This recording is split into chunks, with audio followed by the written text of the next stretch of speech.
Doesn't matter who has the bigger game. The question is who needs to win. Kirk Cousins needs to win. If Kirk Cousins puts up ridiculous cartoonish numbers, as he did last year, as he did to an extent in Washington, and loses, fair or unfair, the world's not fair, he will get blamed. Quarterbacks get too much credit and too much blame and too much money. They are overpaid because of it. But that comes with the territory. Kirk Cousins put up numbers in D.C., but when he did, he didn't lead his team to greatness. He didn't win playoff games, get them there in advance in the playoffs. And so we've discussed this many times, Stephen A., empty calorie stats. You need, you're 3rd and 8, he'll get you 6. He's padding his own stats. He can't actually win in the end.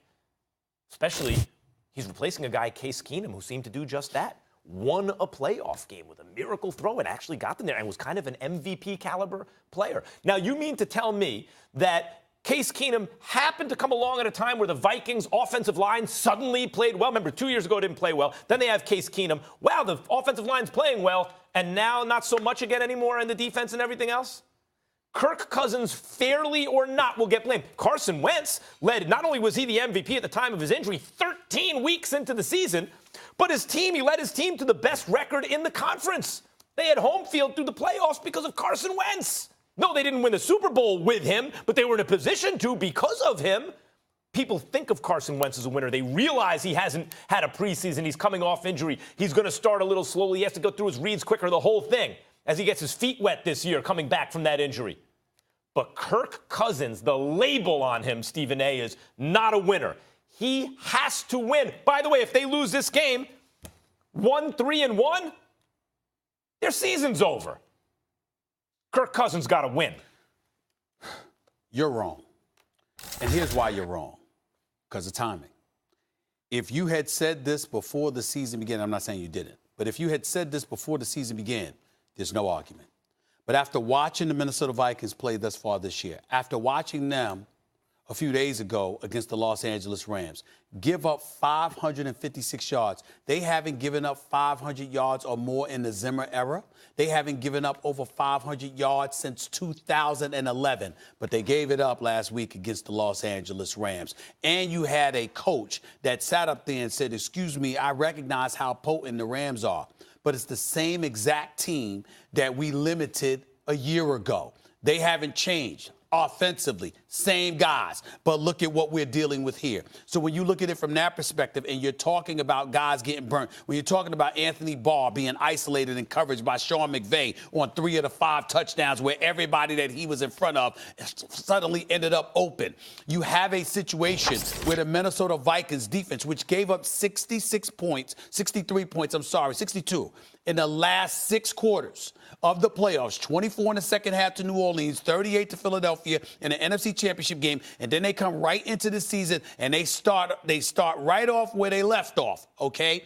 That's the problem. The problem is the Minnesota Vikings defense. It's so glaring because there's such a glaring discrepancy between what they were throughout the regular season last year and their first 6 quarters of the postseason to what they were the last 6 quarters of the postseason that they played combined with this season. There's such a flagrant discrepancy that everyone has no choice but to look at the defense because Kirk Cousins was brought there to be the finishing piece on a championship puzzle. But now that we watch their defense, we know they ain't even contenders. Look, that's your problem. But I'm not saying it's fair. I'm not saying you're wrong. I'm not saying that it's not the defense. What I'm saying is Kirk Cousins ultimately will be remembered either as a guy who could win or couldn't. And he got all this money to win because when Case Keenum was there, it was working. Your part. That's tricky in your part because you threw the word in there ultimately. Yep. So in other words, down the road, we'll look at it. What I'm saying is when this season is over, everybody's going to look at, damn, that Minnesota defense really stunk. Everyone's going to say, do. In fact, you will be one of them, I guarantee you, who says,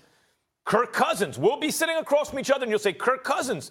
A lot of people questioned whether he was just getting his stats. This is the stuff I hear from players in Washington. Goes to Minnesota. They were loaded. They were supposed to win. I've said that before. Look, Peyton Manning was on a team with a bad defense. I know Bob Sanders, when he was on the field, was great. And obviously, Dwight Freeney was amazing. But that was a bad defense a lot of years. And Peyton Manning figured out a way to win, right? Because the offense was so overwhelming.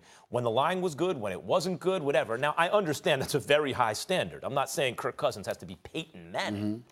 But you do have to. You got $86 million, $84 million guaranteed. The other guy who was just there had 26. How much has changed in a year? Well, see, here's the problem, Max. And this is what I think you're missing. Yeah, Kirk Cousins had an issue with his numbers. He was about getting his numbers as opposed to winning. But the Redskins' defense was considered middle of the road. They didn't have the expectations that the Minnesota Vikings had placed on them coming into this season. We were talking about the Minnesota Vikings as a Super Bowl contender, particularly even when they had Case Keenum because of the season he had. They move him out. They get in Kirk Cousins. They give him $28 million a year.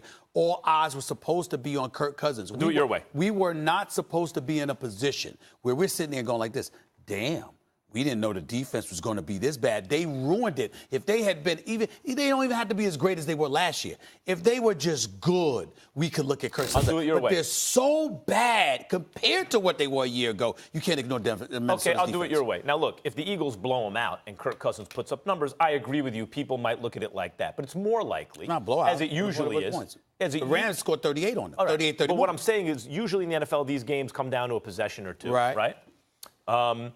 If that's the case in this game and Minnesota winds up losing and Kirk Cousins has a big stat game as he did against the Rams, I guarantee you what people will say is not, well, it's not Kirk Cousins. He's putting up the numbers. Some people will make that argument, but most, including you, by the end of this season, and believe me, it'll be the end of this season they lose this game, 1-3-1. Well, Max, I think you're absolutely... are going to say he puts up the numbers, but he can't win. Wait a minute. You're absolutely right if the Minnesota Vikings are losing 24-21 and stuff like that. But if they're giving up 35, 38, 40 points, Max, that's not the defense that we grew accustomed to seeing. That's the problem. You got to overcome it. No, you got to stop somebody. Yes, but who will be blamed? Ultimately, you think Mike Zimmer's defense is going to be blamed? Yes.